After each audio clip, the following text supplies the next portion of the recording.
how about then befriending the body? A lot of us don't want to go anywhere near the body, never mind befriending it.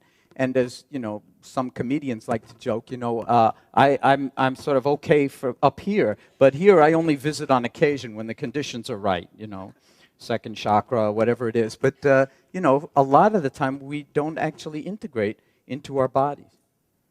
So mindfulness is a kind of embodied being that involves this spaciousness and also a non-judgmental presencing, so that we're not constantly caught up in liking and disliking our ideas and opinions about this, that, and everything else. It really is a kind of scientific, dispassionate willingness to look at things as if for the first time and not know so much about it. So the knowing of awareness really has to do with also the not knowing, knowing that we don't know.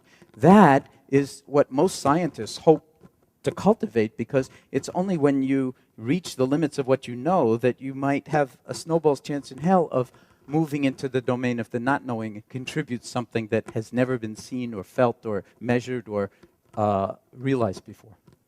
So that's something that all of us have. It's like if we don't see ourselves as incarnated, miraculous beings, there's something the matter with us.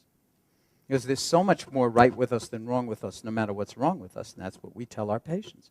When you have cancer, heart disease, chronic pain conditions that drive you crazy, and you put out the welcome mat and rotate your relationship to those actualities in your life, all of a sudden there's the discovery that you're a lot bigger than your cancer, your pain. Walt Whitman said that, "I'm large, I contain multitudes." I mean, the poets understand this, that we are not who we think we are. We're much, much bigger, but a lot of the time we have very diminished views of ourselves. When you start to do this, it's profoundly healing and transformative. But I shouldn't use the verb doing, because it's more a being than a doing. So we have to, in some sense, the invitation is to drop into being. We're called human beings, but mostly we act like we're human doings, and it can get us into big trouble. Okay, so this is an invitation to actually cultivate that kind of intimacy. Now, it's all relational, so we befriend the body. Whether we like it or not, we befriend it as it is. Whether we have cancer, heart disease, chronic pain, or just feel like we don't weigh what we want to weigh. We work at actually befriending it without it having to change. We're not into fixing. This is radically different from medicine, and medicine itself is realizing it has to change and not merely be into fixing.